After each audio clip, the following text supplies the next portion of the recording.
തുല്ലാഹി വബറകാതുഹു. നമ്മൾ വീഡിയോയിൽ നോക്കുന്നത് 2ാം ക്ലാസ്സിലെ വിദ്യാർത്ഥികൾക്ക് ഫിഖ് വിഷയത്തിൽ നിന്നുള്ള കൊല്ലപ്പരീക്ഷയ്ക്ക് വരാൻ സാധ്യതയുള്ളതും അതുപോലെ തന്നെ പരീക്ഷകളിലൊക്കെ വന്നതുമായിട്ടുള്ള ചോദ്യങ്ങൾ ഉൾപ്പെടുത്തിയിട്ടുള്ള ഒരു പേപ്പറാണ്.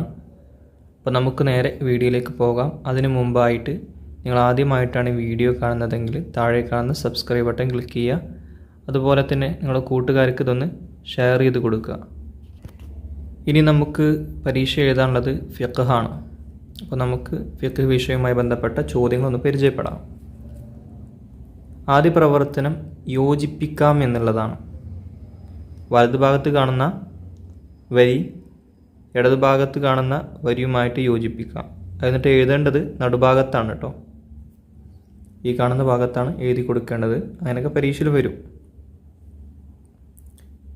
1. മക്കയിലുള്ള കഅബയാണ് നമ്മുടെ നമ്മുടെ ഖിബ്ല. നേരെ തന്നെയാണോ? ഇനി 2. നിസ്കാരം ഇരുന്നും ചെയ്യാം. നിസ്കാരം ഇരുന്നും ചെയ്യാം. ഇവിടെ താഴെ കാണാം നിൽക്കാൻ കഴിയാത്തവർക്ക് ഇരുന്നും ചെയ്യാം. ഇനി 3. ഇസ്ലാം കാര്യങ്ങൾ. ഇവിടെ ഇടതുഭാഗത്ത് കാണാം 5 ആകുന്നു. ഇസ്ലാം കാര്യങ്ങൾ 5 ആകുന്നു. 4. 7 വയസ്സായ കുട്ടികളോട് നിസ്കരിക്കാൻ ഇടതുഭാഗത്ത് കാണാം കൽപ്പിക്കണം. 7 വയസ്സായ നിസ്കരിക്കാൻ കൽപ്പിക്കണം. അടുത്തത് ഫാത്തിഹയ്ക്ക് മുമ്പ് ഓതണം, അതായത് ചൊല്ലണം. ഫാത്തിഹയ്ക്ക് മുമ്പ് ചൊല്ലേണ്ടത് എന്താണ്? നേരെ കാണാം അഊദു. അതിന് മുമ്പ് 2 വിട്ടുപോയിട്ടുണ്ട്. സ്ത്രീകൾക്ക് ബാങ്ക്. മുകളിൽ കാണാം സുന്നത്തില്ല. ബാങ്ക് സുന്നത്തില്ല. അവർക്ക് ഇക്കാമത്ത് മാത്രമേ ഉള്ളൂ സുന്നത്തുള്ളത്. ഇനി അടുത്തത് ഫാത്തിഹയ്ക്ക് ശേഷം പറയണം. ഫാത്തിഹയ്ക്ക് ശേഷം പറയേണ്ടത് എന്താണ്? മുകളിൽ കാണാം ആമീൻ. അത് ഫാത്തിഹയ്ക്ക് ശേഷം ആമീൻ പറയുള്ളൂ. ഇനി അടുത്തത് 8. ബുദ്ധിയുടെ ബോധം നീങ്ങുന്ന ഒരു കാര്യം. ബുദ്ധിയുടെ ബോധം നീങ്ങുന്ന ഒരു കാര്യം ഇടതുഭാഗത്തുണ്ട്. ഏതാണത്? ഭ്രാന്ത്. ഭ്രാന്തായാൽ ബുദ്ധിയുടെ ബോധം നീങ്ങും. അവരെന്താണ് ചെയ്യുന്നത് അവരറിയുന്നില്ല. ഇനി 9. പള്ളികളിൽ കാണുന്ന മെഹ്റാബ്. പള്ളികളിൽ കാണുന്ന മെഹ്റാബ് എവിടെയാണ്? എവിടേക്കാണത്? ഖിബ്ലക്ക് നേരെയാണ്. ഖിബ്ലക്ക് നേരെയാണ്. ഇനി 10. തക്ബീറോട് കൂടി കുനിഞ്ഞു നിൽക്കൽ. അതിന് പറയുന്ന പേരെന്താ? മുകളിൽ കാണാം റുക്കൂ. ഇനി 11. സുബഹ് നിസ്കാരത്തിൽ 2ാം റക്അത്തിലെ ഇഅ്തിദാലിൽ എന്തുണ്ടാകും? കുനൂത്ത് ഓതണം. സുബഹ് നിസ്കാരത്തിലെ 2ാം റക്അത്തിലെ ഇഅ്തിദാലിൽ എന്താണ് ചെയ്യുക? കുനൂത്ത് ഓതുകയാണ് ചെയ്യുക. 12. 2ാം സുജൂദിൽ നിന്ന് ഉയരലോട് കൂടി. 2ാമത്തെ സുജൂദിൽ നിന്ന് ഉയരലോട് കൂടി എന്ത് കഴിഞ്ഞു? ആ റക്അത്ത് കഴിഞ്ഞു അല്ലേ? റക്അത്ത് പൂർത്തിയാകുന്നു. ഇനി 13. 7 അവയവങ്ങൾ നിലത്ത് വെച്ചാണ്. 7 അവയവങ്ങൾ നിലത്ത് വെച്ച് ചെയ്യേണ്ടത് എന്താണ്? സുജൂദ് ചെയ്യൽ. സുജൂദ് ചെയ്യാം. ഇനി 14. നിസ്കാരത്തിൽ നിൽക്കാൻ കഴിയാത്തവർക്ക് ഡാഷ്. മുകളിൽ കാണാം ഇരുന്നും ചെയ്യാം. നിസ്കാരത്തിൽ നിൽക്കാൻ കഴിയാത്തവർക്ക് ഇരുന്നും ചെയ്യാം. 15. 5 നേരത്തെ നിസ്കാരങ്ങൾക്ക് മുമ്പ് സുന്നത്താണ്. അതേതാണ്? മുകളിലുണ്ട് ബാങ്കും ഇഖാമത്തും. 16 വലിയവരായ അന്യ സ്ത്രീ പുരുഷന്മാരുടെ ഡാഷ്. യോജിച്ചത് ഇടത് ഭാഗത്തുണ്ട്. തൊലി തമ്മിൽ തൊടുക, ഇതാണ് ഉളു മുറിയുന്ന കാര്യത്തിൽപ്പെട്ടതാണ്. ഇനി അടുത്തത് 17 അള്ളാഹു നമ്മെ പടച്ചത് അവന് ഡാഷ്. ശരിയായത് നേരെ തന്നെയാണ്, ഇബാദത്ത് ചെയ്യാൻ വേണ്ടിയാണ്. അള്ളാഹു നമ്മെ പടച്ചത് അവന് ഇബാദത്ത് ചെയ്യാൻ. ഇനി താഴെ 18 7 അവയവങ്ങൾ നിലത്തു വയ്ക്കലാണ്. 7 അവയവങ്ങൾ നിലത്ത് വെച്ചുകൊണ്ട് ചെയ്യുന്ന പ്രവർത്തനം എന്താണ്? ഫർളായ പ്രവർത്തനം സുജൂദ്. 19 അനക്കം അടങ്ങലാണ്. അനക്കം അടങ്ങുക എന്നാണ് അർത്ഥം. ഏതിൻ്റെ? തുമഇനീനത്ത്. അത് ഇമ്പോർട്ടൻ്റ് ആണ് കേട്ടോ, പരീക്ഷയിൽ അധികം വരാൻ സാധ്യതയുണ്ട്. തുമഇനീനത്ത് വേണം എന്തിലെല്ലാം എന്നൊക്കെ ചോദിക്കും. റുക്കൂ, ഇഅ്തിദാൽ, 2 സുജൂദ്. ഇടയിലെ ഇരുത്തത്തിലൊക്കെ എന്ത് വേണം? തുമഇനീനത്ത്, അനക്കം അടങ്ങണം. ഇനി രണ്ടാമത്തെ പ്രവർത്തനം നോക്കാം. പിന്നെ പ്രത്യേകം ശ്രദ്ധിക്കാനുള്ളത്, നിങ്ങൾ ഈ വീഡിയോ കാണുകയാണെങ്കിൽ നിങ്ങൾക്ക് നാളത്തെ പരീക്ഷ വളരെ സിമ്പിളായി എഴുതിയെടുക്കാൻ കഴിയുന്നതേ ഉള്ളൂ. ഈ വീഡിയോ ഒന്നും കൂടെ ചിന്തിക്കുക, ആവർത്തിച്ചൊന്ന് കണ്ടു കഴിഞ്ഞാൽ ഇതിലുള്ള ചോദ്യോത്തരങ്ങളൊക്കെ ഒന്ന് മനസ്സിലാക്കിയാൽ നിങ്ങൾക്ക് സിമ്പിളായിട്ട് നാളത്തെ പരീക്ഷ എഴുതാം. കാരണം ഇതിൽ കുറേ ചോദ്യങ്ങളുണ്ട്. ഇനി 2 വീതം എഴുതാമെന്നതിൽ ഒന്നാമത്തെ ചോദ്യം, ബുദ്ധിയുടെ ബോധം നീങ്ങുന്ന കാര്യം. ബുദ്ധിയുടെ ബോധം എങ്ങനെയൊക്കെ നീങ്ങാം? 1 ഭ്രാന്ത്, നമ്മൾ നേരത്തെ പറഞ്ഞിട്ടുണ്ടായിരുന്നു, ഭ്രാന്ത്. അതല്ലെങ്കിൽ ബോധക്ഷയം, ഏതെങ്കിലും 2 എഴുതിയാൽ മതി. അതല്ലെങ്കിൽ മത്ത് പിടിക്കുക. ഇനി 2 വെള്ളം ചേരുന്നതിന്മേ തടസ്സപ്പെടുത്തുന്നവ. തടസ്സങ്ങൾ ഏതൊക്കെയാണ്? 1 മെഴുക്, 2 പശ, 3 ചുണ്ണാമ്പ്. ഇതൊക്കെയാണ് വുളൂവിൻ്റെ അവയവങ്ങളിൽ വെള്ളം ചേരുന്നതിനുള്ള തടസ്സങ്ങൾ. ഇനി ചോദ്യം 3, വുളൂയിൽ കഴുകേണ്ടുന്ന അവയവങ്ങൾ. അവിടെ ഒരക്ഷരം വിട്ടുപോയതാണ്. വുളൂയിൽ കഴുകേണ്ട അവയവങ്ങൾ ഏതൊക്കെയാണ്? കൈകളും അതുപോലെ കാലുകൾ, അതുപോലെ മുഖം. ചോദ്യം 4, വുളൂ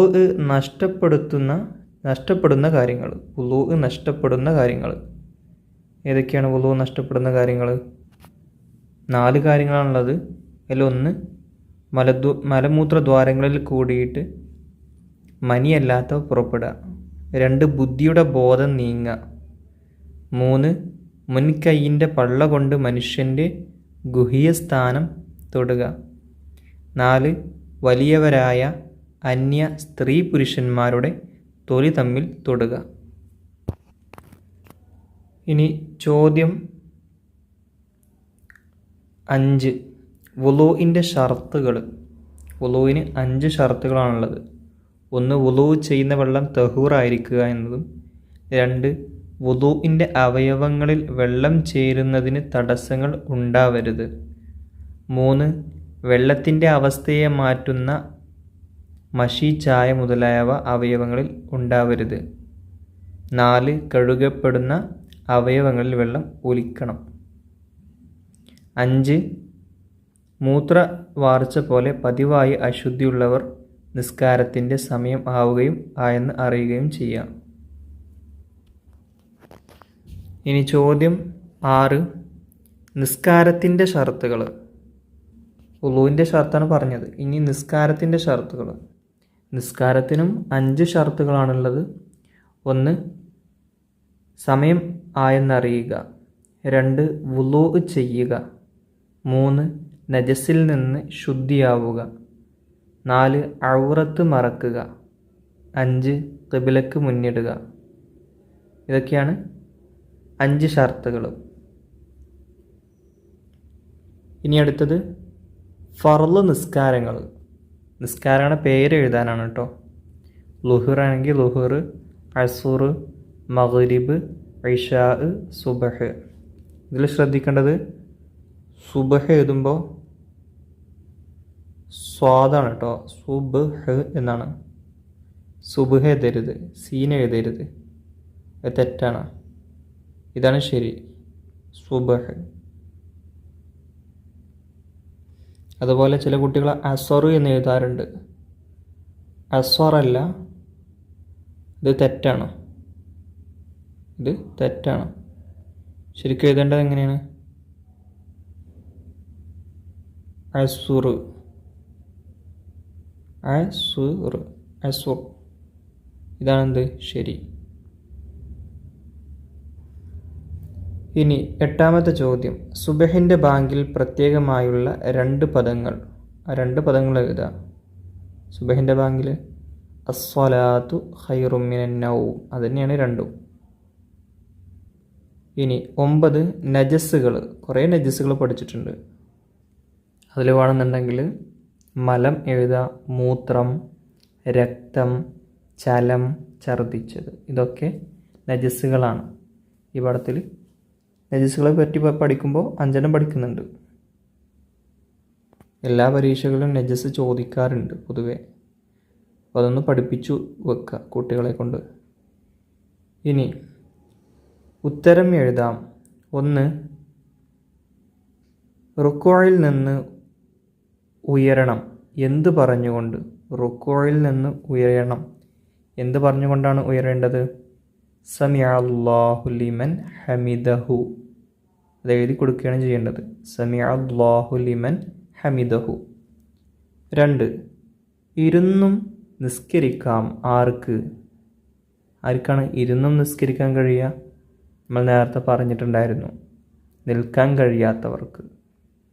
നിൽക്കാൻ കഴിയാത്തവർക്ക് ഇരുന്നും നിസ്കരിക്കാം. 3, നിസ്കാരത്തിൻ്റെ സമയം ആവുകയും ആയെന്ന് അറിയുകയും ചെയ്ത ശേഷം വുളൂ ചെയ്യണം. ആര്? അത് നമ്മൾ വുളൂഇൻ്റെ ഷർത്ത് പറഞ്ഞപ്പോൾ അവിടെ പറഞ്ഞിട്ടുണ്ടായിരുന്നു. ആർക്കാണത്? പതിവായി അശുദ്ധിയുള്ളവർക്ക്. ഇനി 4, നിസ്കാരത്തിൽ സലാമിൻ്റെ വചനം ഏതാകുന്നു? ഏതാണ്? അസ്സലാമു അലൈക്കും വറഹ്മത്തുള്ളാഹ്. 5, നിസ്കാരത്തിൽ ഏതെല്ലാം പ്രവൃത്തികളിൽ അനക്കം അടങ്ങണം? ഏതൊക്കെ പ്രവൃത്തികളിലാണ് അനക്കം അടങ്ങേണ്ടത്? 1, റുക്കുവാണ്. 2, ഇഅ്തിദാൽ. 3, 2 സുജൂദ്. പിന്നെ 4, 2 സുജൂദിൻ്റെ ഇടയിലെ ഇരുത്തം. ഇവയിലാണ് അനക്കം അടങ്ങേണ്ടത്. അനക്കം അടങ്ങുക എന്നതിൻ്റെ അറബി വാക്ക് ചിലപ്പോൾ ചോദിക്കും. അതല്ലെങ്കിൽ തുമഇനീനത്ത്, അതിൻ്റെ അർത്ഥം ചോദിക്കുക. അങ്ങനെയും വരും കേട്ടോ. തല തിരിച്ചുവിടും തരാം ചോദ്യങ്ങൾ. അപ്പോൾ എന്താണ് തുമഇനീനത്തിൻ്റെ അർത്ഥം? അനക്കം അടങ്ങുക. ഇനി ചോദ്യം 6, ഓരോ സൂറത്ത് ഓതണം. ഏതെല്ലാം റക്അത്തുകളിൽ? ഏതൊക്കെ റക്അത്തുകളിലാണ് സൂറത്തുകൾ ഓതേണ്ടത്? അതെ, ആദ്യത്തെ 2 റക്അത്തുകളിലാണ്. ആദ്യത്തെ 2 റക്അത്തുകളിൽ ഓരോ സൂറത്തും ഓതണം. ചോദ്യം 7, വുളൂഇൽ മുൻകൈ കഴുകുമ്പോൾ കരുതണം എന്ത്? അവിടെ സുന്നത്തായൊരു നിയ്യത്തുണ്ട് മുൻകൈ കഴുകുമ്പോൾ. വുളൂഇൻ്റെ സുന്നത്തിനെ ഞാൻ വീട്ടുന്നു എന്ന് കരുതുക. ഇനി 8, 5 നേരത്തെ നിസ്കാരം നിർബന്ധമാണ്. ആർക്ക്? പിന്നെ അതിന് മുമ്പായിട്ട് നമ്മൾ മുമ്പത്തെ ഒരു ചോദ്യം, 7ാമത്തെ ചോദ്യം വായിച്ചു. വുളൂഇലെ മുൻകൈ കഴുകുമ്പോഴുള്ള നിയ്യത്ത്. ഇതേപോലെ വുളൂഇൽ ഫർളാക്കപ്പെട്ടൊരു നിയ്യത്തുണ്ട്. അത് മുഖം കഴുകുന്നതിന് മുമ്പ് നിയ്യത്ത് ചെയ്യും. അപ്പോൾ ഒന്ന് ഫർളായ നിയ്യത്തും ഒന്ന് സുന്നത്തായ നിയ്യത്തുമാണ് കേട്ടോ. മുൻകൈ കഴുകുമ്പോൾ ഉള്ളത് സുന്നത്തായ നിയ്യത്താണ്. 5, നേരത്തെ നിസ്കാരം നിർബന്ധമാണ്. ആർക്ക്? ഉത്തരം പ്രായപൂർത്തിയും ബുദ്ധിയും ശുദ്ധിയുമുള്ള എല്ലാ മുസ്ലിമിനും 5 നേരത്തെ നിസ്കാരം നിർബന്ധമാണ്. നിസ്കാരത്തിന് വേണ്ടി അവയവങ്ങൾ ശുദ്ധീകരിക്കലാണ്. അതിന് പറയുന്ന പേര് വുളൂ. 10 ഖുനൂത്ത് ഓതേണ്ടത് സുജൂദിലോ ഇഅ്തിദാലിലോ? ഏതിലാണ്? ഇഅ്തിദാലിൽ. 11 ഇസ്ലാം കാര്യങ്ങളിൽ രണ്ടാമത്തേത് ഏതാണ്? 5 സമയത്തെ നിസ്കാരം നിലനിർത്തുക എന്നതാണ് ഇസ്ലാം കാര്യങ്ങളിലെ രണ്ടാമത്തേത്. ഇനി 12ാമത്തെ ചോദ്യം, നിസ്കാരത്തിൽ ഒരു റക്അത്ത് പൂർത്തിയാകും എപ്പോഴാണ് ഒരു റക്അത്ത് പൂർത്തിയാകുക? രണ്ടാം സുജൂദിൽ നിന്ന് ഉയരലോടുകൂടെ. എന്തായി? ഒരു റക്അത്ത് പൂർത്തിയാകും. ഇനി ചോദ്യം 13, വുളൂ ചെയ്യാൻ സമയം ആവണം ആർക്ക്? അതിൻ്റെ ഉത്തരം പതിവായി അശുദ്ധിയുള്ളവർക്ക്. ഇനി 14 സ്ത്രീയുടെ ഔറത്ത് ഏതാണ് സ്ത്രീയുടെ ഔറത്ത്? മുഖവും 2 മുൻകൈയും അല്ലാത്തവ, അതാണ് സ്ത്രീയുടെ ഔറത്ത്. നിസ്കാരത്തിലെ കാര്യമാണ് പറയണത് കേട്ടോ. ചോദ്യം 15 ളുഹറിൻ്റെ നിയ്യത്ത് എങ്ങനെയാണ്? ഉസല്ലി ഫർളൽ ളുഹരി. അതുപോലെ അസുറിൻ്റെ നിയ്യത്ത് എങ്ങനെയാണ്? അസുർ എന്നാ വേണ്ട കേട്ടോ. അസുറിൻ്റെ നിയ്യത്ത് ഉസല്ലി ഫർളൽ അസുരി. ഇനി മഗ്രിബിൻ്റെ നിയ്യത്ത് ഉസല്ലി ഫർളൽ മഗ്രിബി. ഇശാഇൻ്റെ ആണെങ്കിലോ ഉസല്ലി ഫർളൽ ഇശാഇ. സുബഹിൻ്റെ നിയ്യത്ത് ഉസല്ലി ഫർളസ് സുബഹി. ഇനി അടുത്ത പ്രവർത്തനം എന്ത് ചൊല്ലണം? ഈ സന്ദർഭത്തിൽ എന്താണ് ചൊല്ലേണ്ടത്? 1 റുക്കൂഇൽ എന്താണ് ചൊല്ലുക? സുബ്ഹാന റബ്ബിയൽ അളീം വബിഹംദിഹി. 2 റുക്കൂഇൽ നിന്ന് ഉയരുമ്പോഴാണ് പറയുന്നത് കേട്ടോ. റുക്കൂയിലല്ല, റുക്കൂയിൽ നിന്ന് ഉയരുമ്പോൾ സമിഅ അല്ലാഹു ലിമൻ ഹമിദഹു. 4 എഴുത്തിദാലിൽ ചൊല്ലേണ്ടത് റബ്ബനാ ലക്കൽ ഹംദു മിൽ അസ്സമാവാതി വമിൽ അൽ അർളി വമിൽ അമാ ശിഅത മിൻ ഷൈഇൻ ബഅദു. ഇനി 4 സുജൂദിൽ എന്താണ്? സുബ്ഹാന റബ്ബിയൽ അഅ്ല വബിഹംദിഹി. 5 2 സുജൂദിൻ്റെ ഇടയിൽ റബ്ബിഗ്ഫിർലി വർഹംനി വജ്ബുർനി വർഫഅനി വർസുഖ്നി വഹ്ദിനി വആഫിനി. ഇനി 6 സുബ്ഹിൻ്റെ ബാങ്കിൽ പ്രത്യേകമായുള്ള പദം ഏത് പദമാണ്? അസ്സലാത്തു ഖൈറും മിനൻ നൗം. അതാണ് ബാങ്കിലെ പ്രത്യേക പദം. 7 ഇഖാമത്തിൽ പ്രത്യേകമായുള്ള പദം അതേതാണ്? ഖദ് ഖാമത്തിസ് സ്വലാത്ത്. അപ്പോൾ ഇതൊക്കെയാണ് 2ാം ക്ലാസ്സിലെ പ്രധാനപ്പെട്ട കുറച്ച് ചോദ്യോത്തരങ്ങൾ. ഇൻഷാ അല്ലാഹ് ഇതിൻ്റെ 2ാം പാർട്ട് ഉണ്ടായിരിക്കും. അസ്സലാമു അലൈക്കും വറഹ്മത്തുള്ളാഹി വബറകാതുഹു.